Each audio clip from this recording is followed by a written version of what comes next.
Bismillahirrahmanirrahim. Assalamualaikum warahmatullahi wabarakatuh.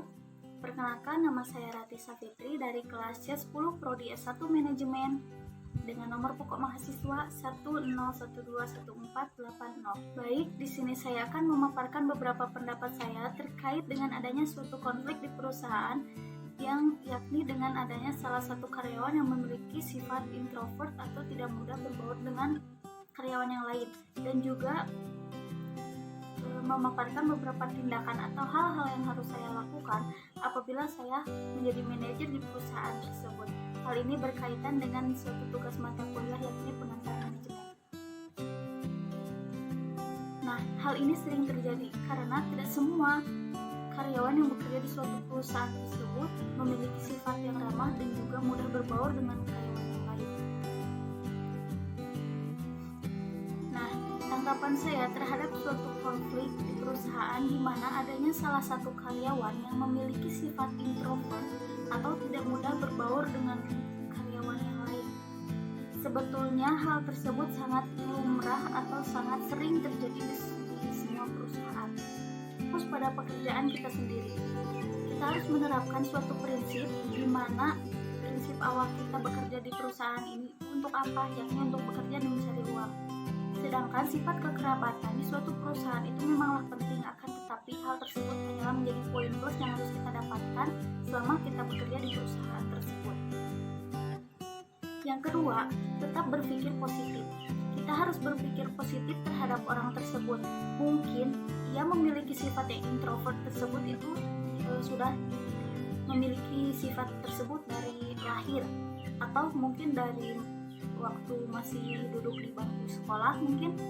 Nah, kita harus memiliki dan kita harus positif ke arah tersebut, dan kita juga harus memahami, jangan sampai menghakimi rekan kerja kita yang memiliki sifat tersebut, apalagi kita sampai membicarakannya di belakang dengan rekan kerja yang lain. Nah, yang ketiga, kita harus tetap bersikap baik terhadap orang tersebut, baik itu secara verbal maupun non-verbal. Apabila bertemu dengan orang tersebut, baiknya kita menyapa terlebih dahulu, karena orang introvert itu cenderung malu-malu atau ragu untuk menyapa terlebih dahulu atau menyapa duluan. Yang keempat, berbicara seperlunya kepada orang tersebut. Karena apa? Mungkin beberapa orang yang memiliki sifat introvert apabila terlalu sering diajak berbicara atau diajak mengobrol, itu mereka malah risih dan menyebabkan rasa tidak nyaman apabila berdekatan. Nah, mungkin kita hanya perlu membicarakan suatu hal-hal yang penting terkait pekerjaan, deadline pekerjaan, dan juga suatu hal-hal penting yang akan membangun. Nah, yang terakhir, tetap terapkan sifat sabar dan juga lontarkan senyuman. Nah, ini poin yang cukup sepele, akan tetapi berdampak besar bagi kita untuk kedepannya. Kenapa kita harus pertahankan sifat sabar? Karena orang yang memiliki sifat introvert tersebut cenderung kalau kita mengajak ngobrol atau kita menyapa duluan, mereka itu agak canggung untuk membalas seperti itu. Dan juga tetap lontarkan senyuman, baik itu mau kita cuekin atau apa oleh orang tersebut, kita tetap sabar gitu, dan juga memahami bahwa oh, dia itu memiliki sifat seperti ini memang sudah dari dulu seperti itu, bukan hanya kepada kita tapi kepada karyawan yang lainnya juga sama. Nah, apabila saya menjadi suatu manajer di perusahaan dan terdapat konflik seperti ini, hal-hal yang akan saya lakukan adalah yang pertama, hindari menyudutkan satu belah pihak. Hal ini sangat penting karena kita mempertahankan citra kita sebagai manajer di perusahaan tersebut. Kalau kita memihak salah satu, nah pandangan karyawan yang lain itu akan berdampak buruk kepada kita. Jadi diusahakan atau diharuskan bagi suatu manajer, khususnya saya sebagai manajer di perusahaan tersebut, memiliki sifat adil. Yang kedua, menjadi mediator yang bijaksana. Hal ini sangat diperlukan karena menyangkut juga terhadap citra perusahaan dan citra saya sebagai manajer.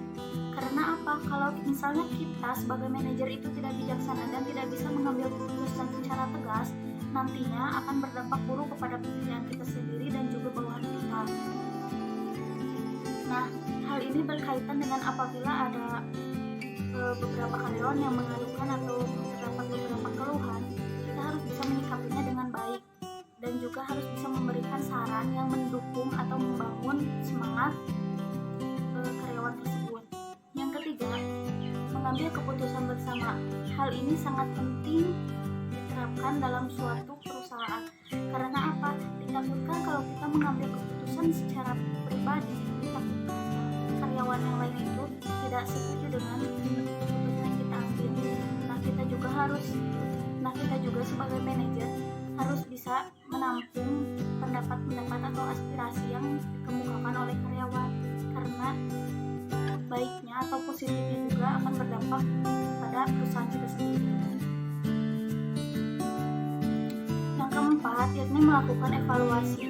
Nah, setelah penyelesaian masalah atau setelah masalah tersebut selesai, dalam arti kata tidak ada lagi konflik di suatu perusahaan tersebut, saya sebagai manajer harus bisa mengevaluasi apakah keputusannya sudah berjalan dengan baik atau mungkin sebaliknya gitu.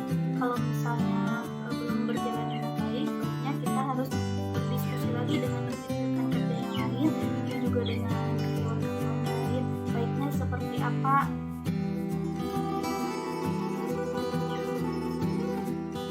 Baik, mungkin dicukupkan sekian dari saya. Kurang lebihnya mohon dimaafkan. Wabillahi taufiq wal hidayah. Wassalamualaikum warahmatullahi wabarakatuh.